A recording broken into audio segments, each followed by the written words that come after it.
ኢትዮጵያ በአባይ ወንዝ ላይ የምትገነባቸው ሶስቱ አዳዲስ ግድቦች ግብፅን ካሁኑ ጨርቋን እያስጣሏት ነው። መጀመሪያ እስኪ ስለ ግድቦቹ ያልሰማችሁ ካላችሁ አንዳንድ ነገሮችን ልንገራችሁ። እነዚህ ግድቦች በአጠቃላይ በድምር ሶስት ግድቦች ሲሆኑ የሚገነቡት ደግሞ ከገርድ ከፍ ብሎ ነው። ታዲያ ለእነዚህ ለሶስቱ ግድቦች በድምር በአጠቃላይ 10.5 ቢሊዮን ዶላር ተመድቦላቸዋል። ለእያንዳንዳቸው ደግሞ 3.5 ቢሊዮን ዶላር ነው የተበጀተላቸው። በዚህ መሰረት እንግዲህ ከእነዚህ ግድቦች መካከል የመጀመሪያው ካራዶቢ የሚባለው ሲሆን 1600 ሜጋዋት የማመንጨት አቅም አለው።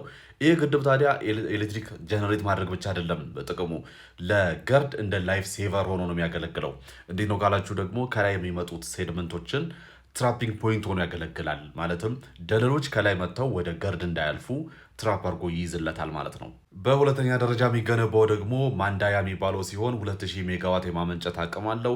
ከዛ በተጨማሪ ደግሞ በቋቦ የሚባለው ደግሞ 2100 ሜጋዋት የማመንጨት አቅም አለው። በቋቦ የሚባለው የሚገነባው በአባይ ሸለቆ ውስጥ ነው። እንደምታውቁት አባይ ሸለቆ ውስጥ እንግዲህ ፓዙ ራሱ በጣም ናሮ ነው፣ በጣም ተዳፋች ቦታ ነው ምናምን እና አባይ ወንዝ እዛ አካባቢ ላይ በጣም አለው፣ ፕሬዠር አለው። በዚህ መሰረት እንግዲህ እዛ ጋር የሚገነባው ግድብ ሃይ ፕሬዠር ሃይድሮሊክ ኤሌክትሪክ ጀነሬተር ነው። ታዲያ እነዚህ ግድቦች እንግዲህ ሶስቱም ሳይመልተኒስሊ የሚገነቡ ሲሆን በአጠቃላይ ከ4 ዓመት እስከ 7 ዓመት ድረስ የጊዜ ገደብ ተይዞላቸዋል። ሶስቱም ግድቦች እንግዲህ በድምር አጠቃላይ 5700 ሜጋዋት የማመንጨት አቅም ያላቸው ሲሆን ገርድ እንግዲህ የሚያመነጨው 5150 ነው። ስለዚህ በ550 ሜጋዋት ከገርድ ብልጫ አላቸው ማለት ነው በድምር።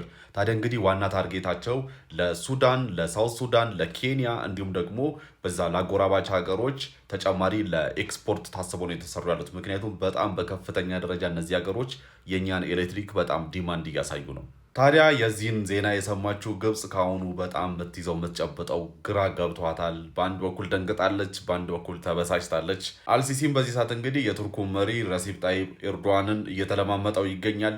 በነገራችን ላይ ሚድል ኢስት ፎረም ላይ ራሱ ብታነቡ ይህን ጉዳይ የዘገበው ይህ ሚዲያ ነው እና ብታነቡ የሙስሊም ብራዘርሁድ ፓትሮን አድርጎ ራሱን የሚያስበው ብሎ ነው የጠቀሰው ኤርዶዋንን ማለት ነው። ያው ኤርዶዋን እንደምታውቁት የአረቡ ዓለም ፖሊስ አድርጎ ነው ራሱን የሚያስበው፣ የእነሱ ጠበቃ አድርጎ ነው ራሱን የሚያስበው። ሌላው የሰውዬ እንግዲህ የሚጮህ ውሻ ነው። የሚጮህ ውሻ ታውቃላችሁ፣ አይናከስም እና ኤርዶዋን ማለት ባጭሩ የሚጮህ ውሻ ነው። ብዙ ቦታ ይጮሃል፣ ብዙ ሀገር ላይ ሲጮህ ትሰሙታላችሁ።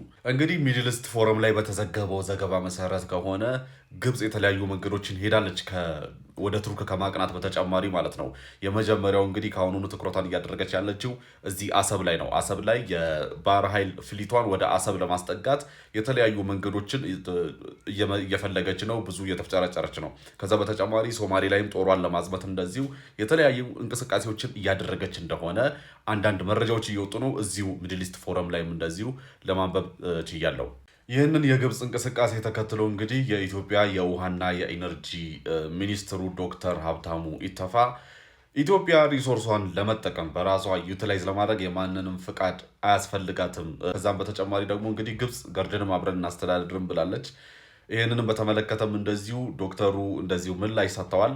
ኢትዮጵያ በራሷ ድንበር ውስጥ በራሷ ገንዘብ የገነባቸውን ንብረት ከማንም ጋር አታስተዳድርም ሲሉ እንደዚሁ ውድቅ አድርገዋል ማለት ነው።